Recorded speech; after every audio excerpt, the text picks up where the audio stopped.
Island Partnership, the Director of Marketing and Communications. I'm so excited to be here live at Red Island Cider with Robert, one of the owners and founders of this wonderful cider establishment. So Robert, where did you get the vision to come up with this amazing cider that you have today? Yeah, it's interesting. I mean, I'm in my mid-30s, and I think that my friend and I, we were looking for a different track. I worked as a professional photographer before and was looking at something to do different. I moved back to the island after being away for 20 years.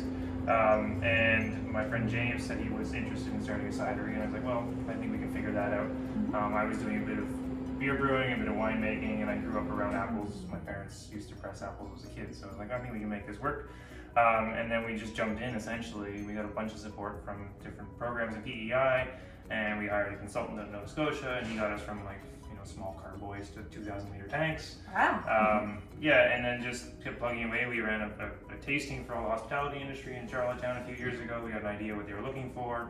We came back and made some more, and then we just basically launched. We have so many options, so you can come here locally and try it. You can also get it at the PI liquor stores. You can also get it at your favorite restaurants as well. Tell me a little bit about your products and which ones are your favorites. I see there's some award-winning ones out front. Yeah, sure. Well, we have like a lot of breweries and cideries. We send our stuff into different competitions, and some of them pick up awards. So we're pretty happy with that, of course. We have two main flagships. This is our Father Walker cider. It's our classic dry cider. It's named after Father Walker, who was a priest up in eastern part of the island. He had a church fundraiser one year in the late 1800s and brought in some cider that was supposed to be soft juice. Turned out to be alcoholic. Oops. And a big party broke out and there were fist fights and everything. So we figured we should name our flagship after that character. That's not dry. That's not a dry story at all. No. And what about this one? And the Devonport is a hop cider, so we add a little bit of hops to it. It's got a really nice citrusy aroma to it. It's a little more on the wine side of things.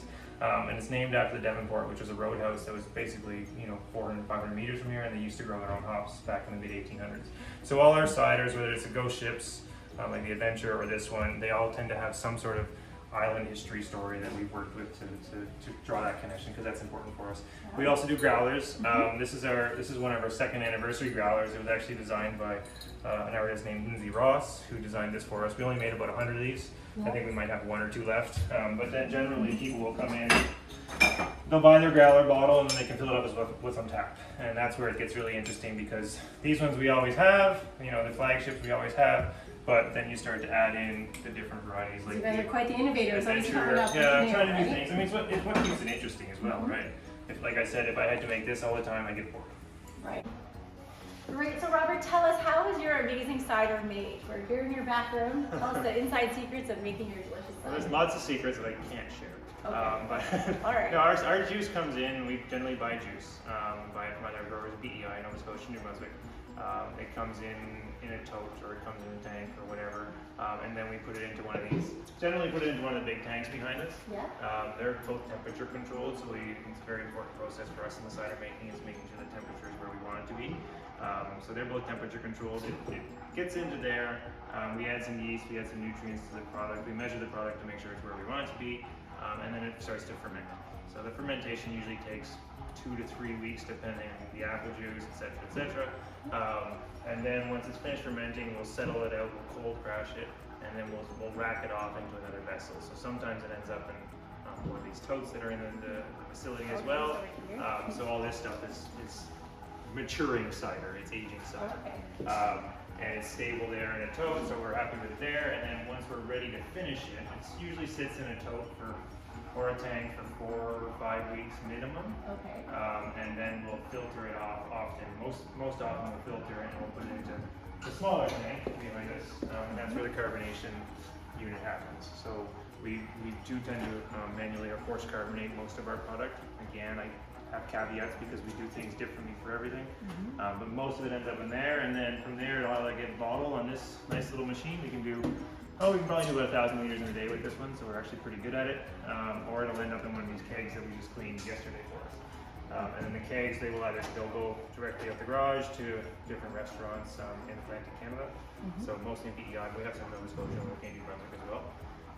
Or it will end up in a bottle and it goes to liquor commission, or it's sold out of our tap room right here. Occasionally, like in May, we'll be having a canning line come in.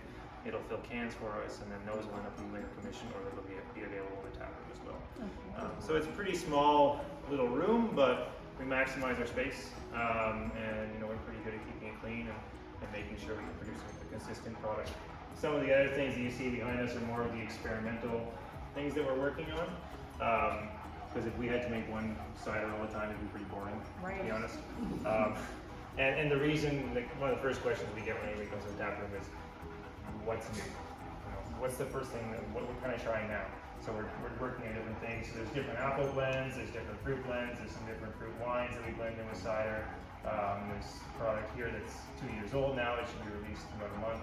Wow, any sneak peeks of what that might be? This one, yeah, this one's going to be really interesting. It's what's called a pommeau. And a pommeau is it's essentially an apple brandy mixed in with a partially fermented cider. So it comes out about 17%. So it's more like a dessert ice wine. Right. And it'll be bottled. We have some small 200 ml bottles here. We should be bottling it next week. And it's going to be a pricey little product.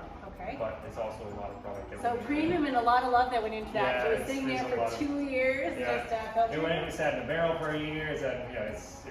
We tasted it yesterday. We're very happy with it. maybe we'll get to taste it Maybe, today. yeah. Maybe, then we can let you know. So when this comes out, how do people find out how to get this? Because that sounds pretty exciting. Yeah, we definitely post a lot of our stuff on our social media. So we're on Instagram, we're on Facebook. We don't use Twitter. Or on our website, you can find it there. But that's the best place to find out. We do have a cider club newsletter. People will buy products from us online that we can ship to a lot of places in Canada, and then they can sign up for that cider letter, and then they will find out that way. So today we're actually launching a new bottle called Adventure, which is Let's go check that out. which is in here actually. So Adventure is probably one of the more expensive ciders we've ever made. Oh wow, But look at that. and what we do, so we have sort of two flagships, which is the Devonport and our Father Walker cider, and they're the ones that are always available. And then we make a series of ciders that are called ghost ships. And the ghost ship, like the ghost ship from the Northumberland Strait, comes and it goes. So when this one's gone, it's gone. Right? Did you hear that, folks? When it's gone, it's It's gone. gone, it's gone. There's some information about the ship itself on the bottle, what's in the bottle, etc. And this one we chose. So where do you get your ideas for all this new product innovation? Because you have all of these great ghost ship ones coming out. Where do we get our ideas? I mean, we work as a team. So occasionally we'll have meetings and talk about what we could do, how do we move this cider. But to be honest, we'll get calls from farmers as well that like, I've got this. Right. What can you do with that? So we made a blackcurrant cider, which we've only ever done once, but we keep getting people like banging on the door waiting for it to ever come out again. Wow. And that came from a farmer saying, I've got 400 pounds of blackcurrants. And I said, bring them in, let's figure this out. So we were very eager to work with that options as well, and what's available, we'll work with it. And then we'll get feedback as well from clients. We make a strawberry lavender in the spring, and it just disappeared, so we'll have to look at it again this spring. Nice. We make a Christmassy one, which we don't have anymore, but it's a sort of gingery one that's done with with Chef Alona Daniels from the Culinary Institute. And that's very popular, and it disappears. So it's important for us to be able to say, like, it's gone. So you have to follow them on Come back. Instagram. Yeah. Follow their website, get on their newsletter so you don't miss out on all of these incredible products. So what's your favorite one, and are we going to try this today? I think the favorite one is the one we just put on tap, which is launching today, which is Adventure. It's a really nice cider, so I'd be happy to share it with you. Let's test this out Do and you want a see. little sample? Sure, I'd love a little sample. I'll just give you the live on how it tastes. This so is actually the exciting. first pour. Here we of go. the We're getting Adventure. this live at Food Island Partnership on Canada's Food Island. go. All right, here we go. Oh my gosh, it smells so good. I love myself a good cider. I should get some too. Oh wow, I should have waited to cheers. This is really good. All right, well, cheers. Cheers To the first to the first sip. adventure. Oh wow, that is so good. That'll be just perfect for spring, summer. A nice lively crispness in there. Yeah, it's really good. So what am I tasting here? Tell me a little bit about that. You're definitely getting a lot of apple on it. There's you get a nice long finish as well. There's quite a bit of tannin in it. You can feel your mouth dry out at the end there, and that's a quality of the russet apple. If you pay attention on the nose, and you can get a little bit of the acidity as well on the palate that's coming from the crab apple cider we got into it. You taste a little bit of that tartness. Yeah, a You little bit of that can. tartness, especially afterwards. You can feel that crab apple sort of fill up the mouth a little bit, and that's one of the benefits of crab apple. Like, it's probably only, I have to look at my nose, but let's say 5% crab apple cider. Right. But you're getting just that little addition. So when you talk about what makes our cider different than others, there's lots of cider in the world, but one of the things we focus on is the blending and the finishing of it. So our general manager is training to be, he's trained. Didn't finish a Cicerone, but he's been involved in the beer world. He's been involved in the wine world. He's got a really nice palate as well. And he and I will work together, and some of the other people here will work together, and we try to find that balance. Nice. So this is probably going to go fast. So come here, get it, check it out today. Thanks so much, Robert, for showing us around your lovely Red Island cider. And we're going to take a look and to see what your patrons here think about this cider too. Oh, cheers. Cheers. Thank you.